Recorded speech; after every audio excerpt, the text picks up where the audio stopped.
안녕하세요. 성경 통독 23번째 시간을 갖도록 하겠습니다. 저희들이 이번에 통독할 범위는요, 사무엘하 8장부터 12장 15절 상반절 말씀까지 통독하게 되고요. 역대상 17장 말씀, 시편 18편을 저희들이 같이 통독하게 됩니다. 이번에 통독할 시편들은 주로 이 법궤와 또 제사에 관련된 시편들이고요. 또 하나님께서 온 자연 만물을 통치하시면서 구속사적으로 그의 백성들을 어떻게 이끄셨는지를 묵상하면서 하나님을 찬양하는 그러한 시편들로 구성되어 있습니다. 뒤에 구체적으로 제가 간단하게 설명해 드리도록 하겠습니다. 우리가 처음 시작할 때 항상 봤듯이 시대로 본 구약사를 보면 지금 저희가 통일왕국 시대를 지나가고 있습니다. 여기까지 우리 성도님들 여러 가지 고비들이 있었지만 잘 따라오셨습니다. 앞으로 이런 훈련들이 이어지면 저희들이 이제 3차, 4차 가면 이것이 훈련되어져서 일독을 완성할 수 있을 것입니다. 점점 이제는 읽는 것, 듣는 것들은 수월하게 될 텐데요. 중요한 것은 이 말씀의 흐름, 그 속에서의 하나님 마음, 이런 것들을 이해하는 것이 중요하니까요. 우리 통독 열심히 하시면서 처음 안 되면 또 다시 여러 번 반복해서라도 주어진 범위 내의 통독들을 한 주간 내에 꼭 완수하시는 우리 성도님들이 되셨으면 합니다. 저희들이 이번에 보는 통일왕국 시대를 보면요, 크게 다윗과 밧세바 사건이 사무엘하 11장에 있는데 이 부분이 참 중요한 부분입니다. 이번 저희들이 통독하는 범위 내에 있는데요, 이것이 사무엘하의 어떤 터닝 포인트라고 할 수 있는, 다윗이 그동안에 전쟁할 때마다 승리를 하면서 하나님과의 동행하심을 경험했다면 이제 이 밧세바 사건 이후에는 순환 시대가 시작됩니다. 다윗이 범죄함으로 인해서 하나님의 징계와 또 연단의 과정들이 이어지고 있는데요.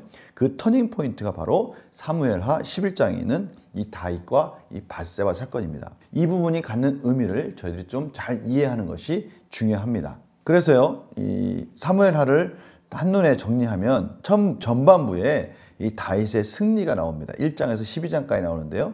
엄밀히 따지면 11장부터는 이제 다윗이 밧세바 사건으로 말미암아 이제 하락의 길을 걷는 그런 부분들이 11장부터 이어지게 됩니다. 그리고 13장부터 24장까지 다윗의 순환 시대가 계속 이어지는데요. 가족들로 인한 순환과 또 국가적 순환, 이런 과정들을 저희들이 통독하게 될 것입니다. 먼저 시편을 잠깐 정리해 보겠습니다. 시편 96편, 105편, 106편은요. 법궤를 모시면서 드린 감사 찬송의 시라고 정리할 수 있을 것 같아요. 시편 39편은요. 법궤는 하나님의 임재를 상징하는데요. 그 앞에서 가릴 죄가 없으니 우리는 회개해야 한다. 하나님 앞에 회개하는 마음으로 나왔을 때 우리는 깨끗함, 용서를 받을 수 있다라는 것이 시편 39편입니다. 시편 62편은 헌신을 다짐하는 찬양이고요. 시편 50편은 하나님과 맺은 언약을 지키고 희생 제사를 드림으로써 하나님의 은혜를 구하는 장면이 나옵니다. 시편 73편에서 83편은요. 다윗의 찬양대 대장인 아삭과 관련되어 있는 시편들로 구성되어 있는데요. 법궤 앞에서 제사를 드리면서 하나님을 찬양하는 그런 관련된 예배와 관련된 시편들로 구성이 되어 있습니다. 시편 88편은 신실하신 하나님을 신뢰해야 한다라고 찬양하는 시편입니다. 제가요, 이 구간에 있는 통독 시편을 쭉 보면서 제 마음속에 세 가지 그림이 그려졌습니다. 첫 번째는 천지 만물을 창조하신 하나님의 그림이 그려지고 있고요. 천지 만물을 창조하신 하나님이 천지 만물을 통해서 하나님의 구속 사건을 펼쳐나가고 있는 것입니다. 이스라엘 백성들에게 재앙을 내리는 이집트의 그림이 나오고요. 홍해를 가르시는 장면이 나오고요. 여러 가지 만나와 메추라기, 또 광야에서 모든 자연 만물 속에서 하나님이 이스라엘 백성들을 어떻게 구원하셨는지를 말씀해 주시는 장면이 두 번째입니다. 첫 번째는 자연 만물을 통치하시고 주관하시는 하나님. 두 번째는 그런 자연 만물 속에서 이스라엘 백성들을 구원하시는 하나님. 세 번째는 그러한 이스라엘 백성들의 구원 속에서 하나님을 온전히 찬양하는 하나님의 백성이 있는가 반면에 그것과 상관없이 하나님을 경외하지 않는 악인들이 있다는 것을 보여주시지만 결국 악인들은 하나님께서 심판하실 것이니 그 초점을 다시 하나님께로 향해야 된다라는 것이 이 시편 노래의 큰 핵심으로 굵게 흐르고 있는 그런 찬양들로 구성되어 있다는 것을 제가 통독하면서 제 마음속에 이렇게 와 닿는 부분이었습니다. 성도님들은 어떤 부분이 와 닿습니까? 저는 이 부분이 주로 와 닿으면서 우리가 이 자연 만물에 사는 사람들은 다 똑같이 살고 있지만 이 자연 만물을 어떻게 바라보느냐가 우리가 사는 이 삶을 결정짓는 것이고 하나님을 경외하냐 경외하지 않느냐를 결정짓는 이 중요한 요소라는 것을 이 시편을 통해서 깨닫게 되었습니다. 성도님들, 이 시편을 읽으면서 우리는 어떻게 이 자연을 바라보고 우리의 삶을 바라보고 있는지, 우리의 삶을 통치하시는 하나님을 정말 우리가 경험하면서 그 하나님을 찬양하고 있는지, 아니면 이 세상의 악인들처럼 우리의 이 삶 속에 하나님이 개입하고 계시는 것을 우리도 모르고 아무 감각 없이 살고 있는지, 이런 부분들을 또 한번 깨닫는 그런 시간이 되었으면 좋겠습니다. 저번 시간에 이 사무엘 하의 이 기록 목적에 대해서 했는데요. 한 번 더 본다면 이 사무엘 하의 기록 목적은 순종과 불순종에 관련된 부분입니다. 순종이라는 것은 무엇이겠습니까? 다윗이 하나님께 순종함으로 말미암아 온전히 경외함으로 인해서 이방 민족들과의 승리를 통해서 하나님 나라를 견고하게 세워가는 그런 과정이 있다면, 불순종으로 인해서 11장의 밧세바 사건의 터닝 포인트를 통해서 불순종했을 때 하나님께서 그의 백성들을 징계하시고 다시 연단하시면서 세워져 가는 과정들이 있다라는 것입니다. 순종과 불순종의 이 기록이 이 사무엘 하의 굵은 핵심이라고 말할 수 있습니다. 그래서요, 제가 한 번 더 정리한다면 사무엘상은 왕국이 어떻게 건립되었는지 완전한 하나님의 은혜로서 건립되었다면, 사무엘 하 역시 하나님의 은혜 가운데 서 있지 않으면 온전하지 못하고 불순종 가운데 징계를 받을 수 있다는 것을 경고하고 있는 메시지가 사무엘 하라고 말할 수 있는 것입니다. 그래서요, 8장에서 10장까지는 하나님의 순종 가운데 있는 다윗의 군사적 승리가 그려져 있습니다. 대적들을 하나하나 이기고 승리하는 장면입니다.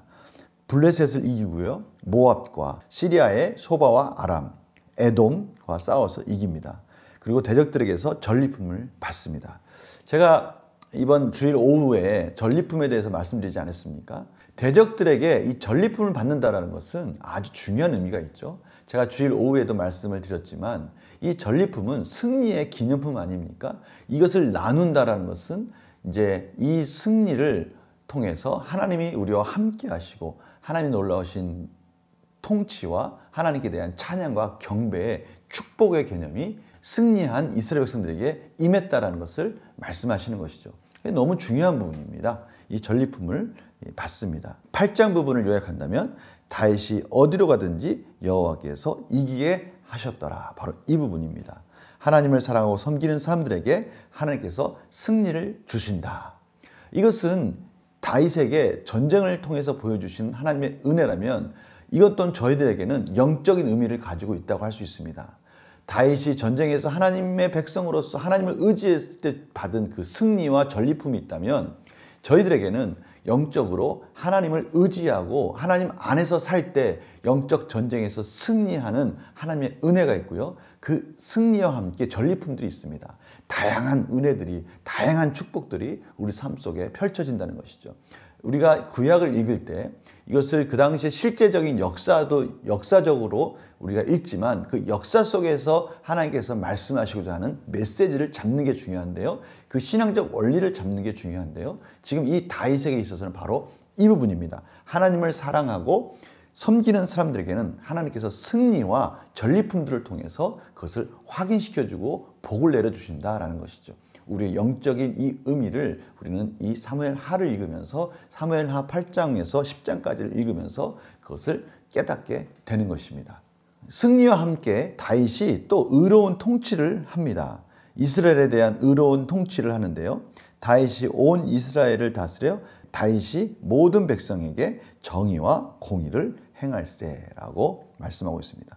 다윗은 자신이 왕이다라는 것을 그냥 이스라엘의 한 통치자라는 개념을 떠나서 하나님이 세운 하나님 나라의 하나님의 대리자라는 것을 잊지 않았습니다. 그래서 다윗은 항상 하나님의 속성, 인자하심, 정의와 공의를 잊지 않은 것이죠.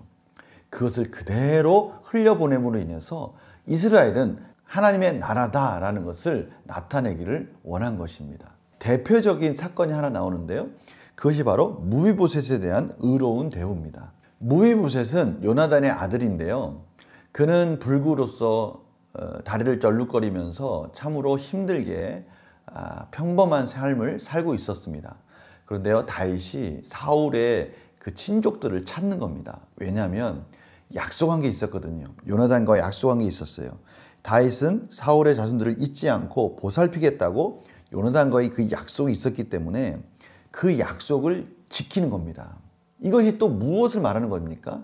그렇습니다. 하나님이 그의 백성과의 약속을 지킨다라는 것을 다윗은 다시 한번 또 확인시켜 주는 거예요. 두 가지 의미가 있는 겁니다. 하나는 약속을 신실하게 지키는 하나님의 속성, 하나님의 그 인자하심을 다윗은 다시 한번 나타내 주는 것이고요. 또 하나는 무엇입니까? 절름발이 무비보셋을 그가 자기의 상에서 같이 먹게 함으로 인해서 그의 인자하심과 긍휼하심, 하나님의 인자하심과 긍휼하심을 바로 이 무비보셋을 통해서 다시 한번 그 은혜가 흘러가는 것을 보여주고 있는 것입니다. 이것이 중요한 사건입니다. 여호와께서 너 다윗의 대적들을 지면에서 다 끊어버린 때에도 너는 내 인자함을 내 집에서 영원히 끊어버리지 말라 하고 약속했던 것을 기억하는 것입니다. 10장에서는요, 암몬과 아람과 싸워 이기게 됩니다. 특별히 암몬이 외교적으로 참 무례히 행합니다. 다윗은 암몬 왕 나하스가 죽자 조문사절단을 보냅니다. 아무 생각 없이 그냥 당연하게 조문사절단을 보내서 위로하려 했지만 이 나하스의 아들 한운이 우둔하게도 정탐꾼으로 오해하고 수염과 옷을 자르고 치욕을 줍니다. 당시에 이 수염을 자르고 또 옷을 일부를 잘라서 치욕적인 부분을 보여준다는 것은요, 상상할 수 없는 일입니다. 왜냐면요, 이스라엘에는 중요한 관습이 있는데 그것은 명예와 수치의 문화입니다. 명예를 지키는 것이 너무나 중요한 것이 이스라엘 백성이에요. 그러한 하나님 백성으로서의 큰 모욕을 받은 다윗은 바로 암몬과 싸워서 이기게 되는 것이죠. 그리고 아람과도 싸워서 이기게 됩니다. 11장에는 이제 중요한 이 밧세바 사건이 나타납니다. 간음 사건이죠. 사무엘하 11장에 이 바로 사무엘 하의 분기점이 되는 이 사건이 나타나는데요. 성경은 이 다윗의 결점을 감추지 않았다라는 것이죠. 강철 같은 믿음을 가진 다윗도 은혜를 사모하지 않고 은혜 없이 살아갈 때 그의 연약함이 반드시 드러난다라는 것을 말씀하고 있는 게 바로 사무엘하 11장의 밧세바 사건입니다. 잘 기억하셔야 됩니다. 모세의 율법에 근거하면 가늠한 다윗과 밧세바는 사형을 당할 수 있는 그런 중요한 사건입니다. 날마다 주님과 함께 보면요, 이 부분이 아주 잘 설명되어 있는데 이 부분이 너무나 중요한 부분이니까요, 꼭 기억하시기 바랍니다. 다윗이 저지른 이 밧세바의 죄악은 그의 윤리적인 미덕이 갑자기 무너져 내려 일어난 돌발적인 사건이 아니었다라는 것입니다. 그냥 어쩌다 왕궁 거닐다가 그런 음욕이 발동돼서 그런 죄를 저지른 것이 아니다라는 것이죠. 오히려 이 죄악은 욕정, 일부 다처제, 나태하고 게으른 것에 대해서 즐기고 그것을 쫓아 행한 느슨한 삶의 당연한 결과였다라는 것이죠. 그래서 유혹이 다가왔을 때 다윗은 저항할 힘이 없었다라는 것이죠. 다른 말로 하면 분별력이 없었다는 것입니다. 지금 이것이 얼마나 심각한 죄인가에 대한 그런 것에 대한 분별력이 사라진 상태였다라는 것이죠.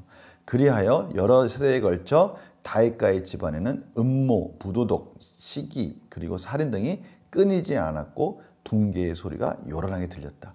바로 이 부분이 이제 사무엘하 뒷부분으로 이어지는 부분입니다. 그러니까 이게 단순히 그냥 밧세바 사건 하나만 딱 보면 밧세바 사건이 다윗에게 있어서 그냥 범죄 하나의 이 죄를 짓는 사건이라고 말할 수 있겠지만 그것이 아니라는 거예요. 다윗의 전반적인 부귀영화와 하나님이 주시는 그 놀라우신 은혜를 온전히 지키지 못한 증거가 밧세바 사건에서 터졌는데요. 하나의 모습 속에서 이제는 다윗의 그러한 그릇된 삶의 양태들이 그의 가족들에게까지 이어졌다라는 것이, 그리고 그러한 것들로부터 오는 순환의 시대가 사무엘하 뒷부분에 이어지고 있는 겁니다. 이 부분을 우리가 잘 이해해야 됩니다. 다시 한번요. 우리의 저지르는 이 모든 죄악들 있잖아요. 이러한 죄와 범죄들은요, 그냥 돌발적으로 일어나는 것이 아니라 우리의 삶의 양태와 습관을 통해서 이루어진 하나의 결과에 지나지 않다라는 거예요. 그래서 저희들은 말씀을 통독하고 말씀을 묵상하고 늘 깨어 있어야 되는 이유가 바로 그겁니다. 늘 깨어서 준비되었을 때와 평상시에 통독과 말씀 묵상과 말씀으로 깨어있지 않는 삶이 설사 죄를 짓지 않는 것 같지만 그것이 언젠가는 우리의 무뎌진 감각과 분별력 속에서 뻥 하고 터질 때가 있다는 것을 우리는 이 밧세바 사건을 통해서 깨닫게 되는 겁니다. 이 부분이 중요한 겁니다. 그런데요, 더 심각한 것은 죄가 죄를 낳는다고요? 결국 다윗은 살인까지 저지르게 됩니다. 우리아라는 사람이 얼마나 훌륭한 사람인지가 사무엘 하에 나와 있습니다. 우리아는요, 가나안 7족속 중에 하나인 헷족속 출신인데요. 용맹한 장수 중에 하나였어요. 이방인의 다윗의 용맹한 장수 37명 가운데 이름을 올렸다는 것은 그의 용맹과 헌신과 희생을 짐작하게 해주는 아주 중요한 부분입니다. 이러한 사람을 다윗은 자신의 범죄를 감추기 위해서 서슴지 않고 살인을 했다라는 것입니다. 이것이 참 무서운 것입니다. 그렇게 하나님 안에 깨어있던 다윗도 그가 은혜를 지키지 못했을 때, 은혜 가운데 순종하지 못하는 삶을 살았을 때 이렇게 떨어질 수 있다는 것을 우리는 보게 되는 겁니다. 다윗이 우리아를 죽음으로 내모는 편지를 우리아의 손에 들려보냅니다. 너무나 이것은 안타까운 일입니다. 우리아는 자신의 죽음을 예고하는 편지를 열어보지도 않고 요압 장군에게 전달합니다. 얼마나 충성되고 헌신된 자입니까? 다윗은 우리아의 죽음에 대해 양심의 가책을 느끼지 않습니다. 다윗이 우리아의 죽음에 대해 스스로 아무런 가책을 느끼지 않은 것은 왕권이 그의 인간성을 얼마나 심각하게 갉아먹어 버렸는지를 잘 보여준다. 다시 말하면 그가 왕권을 갖게 되고 누구도 자신을 해할 사람이 없고 자신이 최고라는 것을 아니까, 아무도 자신을 뭐라고 할 수 없고 내쫓을 사람이 없다는 것을 아니까 그가 교만해지고 인간성을 얼마나 죄악 가운데 갉아먹어 버렸는지를 잘 보여주는 것이 바로 이 밧세바 사건입니다. 그리고 나서 다윗은 밧세바와 결혼을 합니다. 다윗이 행한 그 일이 여호와 보시기에 악하였더라라고 성경은 딱 결론을 냅니다. 여호와 보시기에 악하였더라, 바로 그겁니다. 우리가 사무엘하 11장을 읽어보다 보면 계속 들려오는 단어가 있습니다. 그것은 바로 보내다라는 단어예요. 보내다. 이 단어가 모두 12번이 나옵니다. 다윗이 계속해서 이 보낸다라는 말을 표현하고 있습니다. 다윗이 보내는 장면이 나오는데요. 이 다윗이 보내는 장면이 역전이 되는 사건이 나타나는데요. 그것은 하나님께서 이제는 나단을 다윗에게 보내는 장면 속에서 다윗이 보내는 죄악을 하나님이 나단을 보냄으로 인해서 끊어버리는 그러한 사건을 우리는 이 사무엘하 11장을 읽으면서 계속 이 보내다는 단어를 통해서 그것을 확인할 수 있습니다. 참 재밌는 부분입니다. 한번 보내다라는 부분에 동그라미 치시면서 한번 또 같이 통독을 하면 재밌을 것 같습니다. 그 이후로 이제 다윗 가문의 환란이 이어집니다. 나단이 다윗의 죄악을 대면하죠. 다윗의 가문에 칼이 떠나지 않을 것을 예언합니다. 나단은 다윗에게 한 가난한 사람이 딸처럼 애지중지 길러온 암양 새끼를 빼앗아간 부자의 이야기를 들려줍니다. 다윗은 여호와의 살아계심을 두고 맹세하노니 이 일을 행한 그 사람은 마땅히 죽을 자라라고 분노하게 되죠. 근데 그 대상이 바로 자신이라는 생각은 꿈에도 하지 못하는 거예요. 그의 죄악의 심각성, 분별력이 얼마나 사라졌는지를 우리는 이 나단 선지자를 만나는 다윗에게서 다시 한번 발견하게 되는 것입니다. 하나님은 나단을 통해 다윗을 징계하십니다. 세 가지 징계를 합니다. 다윗의 집에서 칼이 영원토록 떠나지 않을 것이다. 다윗의 아내를 다른 사람에게 주게 될 것이다. 지금 태어난 아들이 죽을 것이다. 이러한 내용들이 이제 13장 이후로 계속해서 이루어지는 것들을 보게 됩니다. 여기까지가 사무엘 하에 대한 저희가 통독할 범위의 내용이죠. 저희들이 먼저 역대상 17장을 먼저 통독하게 되는데요. 한 장이라서 제가 뒷부분에 그냥 삽입을 했습니다. 17장은요. 다윗의 감사의 표현이 나오죠. 성전을 짓기를 갈망하는 다윗의 모습이 나옵니다. 그런데 하나님은요. 의외의 답변을 하십니다. 내가 언제 너희들한테 성전 지어달라고 한 적이 있었냐? 라고 말씀하시면서 사랑은 내가 주는 거야 라고 말씀하셔요. 내가 다윗 너를 목동이었을 때 부르지 않았느냐? 너를 내가 이렇게 세운 거는 내가 너를 사랑하기 때문에 그런 거고 너의 그런 마음은 내가 충분히 받아주고 이제 너를 통해서 너의 가문을 통해서 예수 그리스도 메시아 영원한 왕을 세워줄 거다라고 약속하는 장면이 바로 17장에 나옵니다. 다윗은 그 하나님의 은혜 가운데 감사하면서 찬양을 부르면서 그가 성전을 지을 수 있는 모든 것을 준비하게 되죠. 그러나 성전은 솔로몬에 가서 짓게 됩니다. 제가 성경 통독을 마지막으로 정리하면요. 이렇습니다. 시편은 하나님이 자연 만물 속에서 자연의 섭리 속에서 하나님의 백성들을 어떻게 구원하셨는지 그 구속사적 사건들이 하나하나 설명되어져 있습니다. 그것을 알고 있는 그의 백성들이 하나님을 찬양하는 장면들이 시편에 나와 있다면 또 반대편에는 그것을 깨닫지 못하는 이 자연 만물의 구속사적인 하나님의 섭리를 깨닫지 못하고 하나님을 경외하지 못하는 그 악인들에 대해서도 설명이 되어 있습니다. 그리고 나서 역대상 17장에 가면요. 하나님이 그 사랑을 베풀어 주신 것이 결코 무엇을 대가를 바라거나 무슨 성전을 지어주기를 원하거나 그런 것이 절대 아니라는 것이죠. 저희들이 그 다음에 이어지는 사무엘하 8장부터 12장까지는 하나님 말씀을 순종하는 다윗의 승리의 곡선들이 이어지다가 11장에 가서 다윗의 터닝 포인트, 실패의 시작이 이어지고 있는 것을 저희들이 만나게 됩니다. 그런데 중요한 것은 무엇입니까? 그 터닝 포인트가 그냥 갑자기 생긴 것이 아니라 다윗이 왕권을 가지게 되고 다윗이 무엇인가 넉넉하고 교만해지고 그러한 모습 속에서 하나님과의 관계가 소원해지는 그런 관계 속에서 하나님이 원치 않는 습관들이 하나하나 만들어지면서 그것들이 준비되어졌다는 것을 말하고 있는 것이죠.